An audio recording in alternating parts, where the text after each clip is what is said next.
اپنے گھر والوں کو جہنم کی آگ سے بچاؤ۔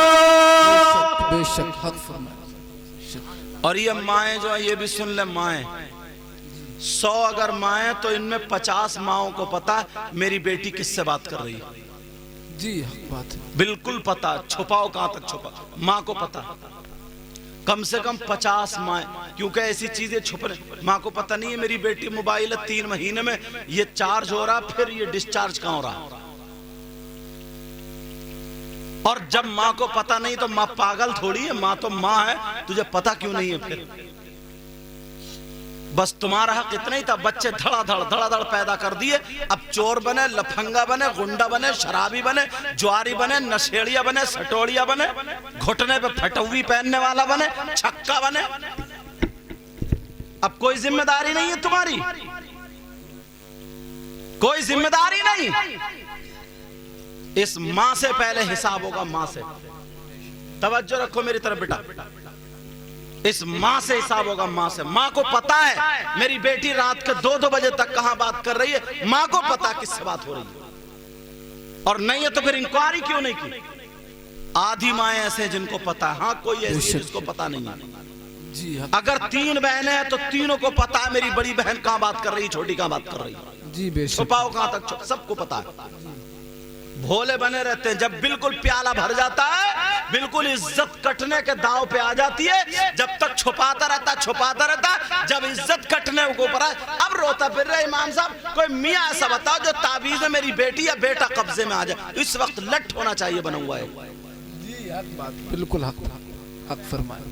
باپ کو ہاں بیچارے کو پتہ نہیں رہتا، باپ سماج میں عزت سے جی رہا تھا، بیچارہ کماتا رہا دن بھر، اس ماں نے 1 سال چھپا کے رکھا، اب رو رہی ہے چولہے پہ بیٹھے ہوئی، پتہ نہیں کیا ہو گیا میری بیٹی کو، 2 لٹھ مارے جا چولہے پہ اسی اماں کے۔ اب تمہیں کوئی کرا رہا حساب، اب کرا دیا کہ پتہ نہیں پڑوسی نے کروا دیا، میری بیٹی کو کس نے کرا دیا، 2 سال سے باتیں کر رہی تھی، 1 سال سے باتیں کر رہی تھی، اب کرا دیا کسی نے، بڑا آسان سیکھ لیا، اب لے کے چلو میاں۔ اور میاں بعض اتنے ڈکیت پڑے، پیسے ایٹھنے کے چکر، بولے ہاں تیری بیٹی پہ کرا دیا جا، دماغ پھیر دیا، مت پھیر دیا، مت۔ اس میاں کے بھی 2 لٹھ مارو گھما کے۔ توبہ توبہ، لا حول ولا قوت الا باللہ العلی العظیم۔ سماج کو بگاڑ کے رکھ دیا۔ پہلے یار کیسے لوگ تھے یار، اللہ اللہ ایک قلعہ کسی سے فتح نہیں ہو رہا۔ سنو جوانوں کی سنو، یہ تھے مرد بڑے خوبصورت، یہودیوں کا قلعہ فتح نہیں ہو رہا ہے۔ حضرت خالد بن ولید نے نوجوان صحابہ کو جمع کیا، تلوار ہاتھ میں لی، اسلامی جھنڈا لیا، وہاں پر جا کر کے گاڑ دیا، ہمیں اس کو فتح کرنا ہے،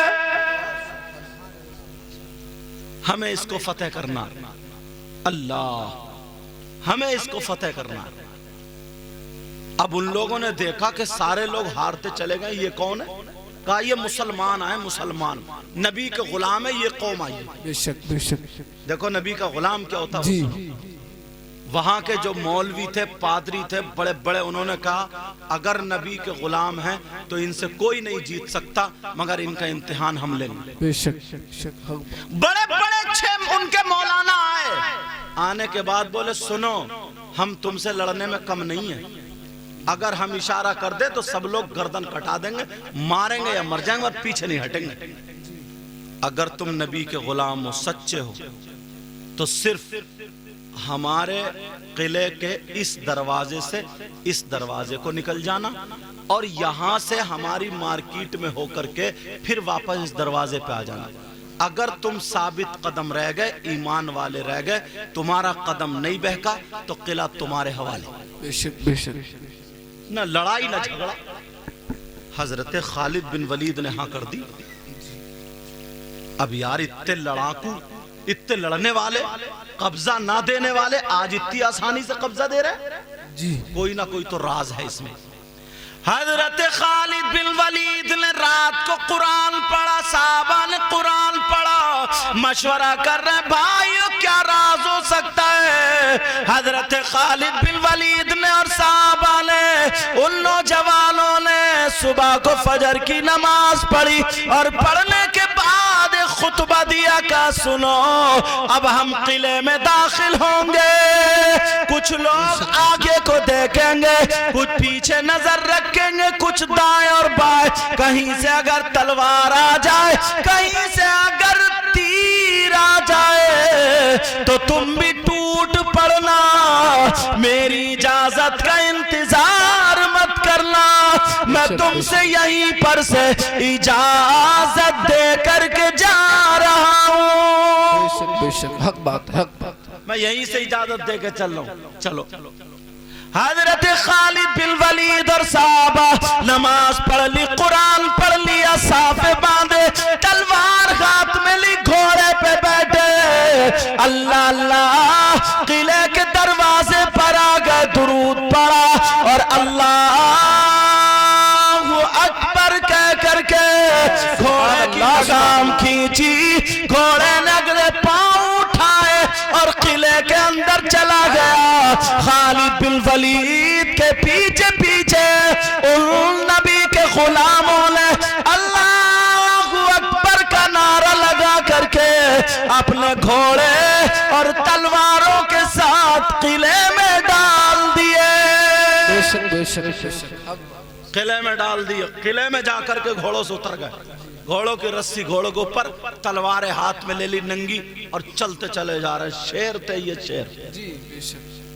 اور آج 18 سال کا 20 سال کا موبائل میں وہ گندے گندے فوٹو تصویریں، دماغ پتہ نہیں کیا کیا سوچ سوچ کے لیور بیکار ہو گئے، ٹینشن ہو گئی ہے، نہ کھانا اچھا لگتا نہ پینا اچھا لگتا، باتوں میں لگا پڑا، وہ ادھر سے ٹینشن یہ ادھر سے ٹینشن، گالوں میں گڈے بیٹھ گئے، آنکھیں تیرا رہی ہیں، بال کھڑے ہیں جیسے سیئی کے کانٹے، چہرے پہ 2:30 بجے ہیں، بھتیرا کریم پاؤڈر لگا رہا، مگر ان ہڈیوں پہ کہاں گوشت آ رہا، سمجھے، کپڑے گھٹنے پہ پھٹی ہوئی پینٹ، بالوں پہ زور ہے، نرا بالوں پہ کبھی ادھر ہے کبھی ادھر، کنگے لگا رہا ہے، ہاتھوں میں وہی کڑے پہنے پھر رہا، کڑے یہاں سے آتے لٹکے ہوئے، سمجھے، یہ ہے ہیرو، چل لیا اچکا ایسے کر کے، پرانا آدمی اگر ایک تھپڑ مار دے 3 قلب آدھی کھائے گا، 2 بوتلیں چڑھیں گی،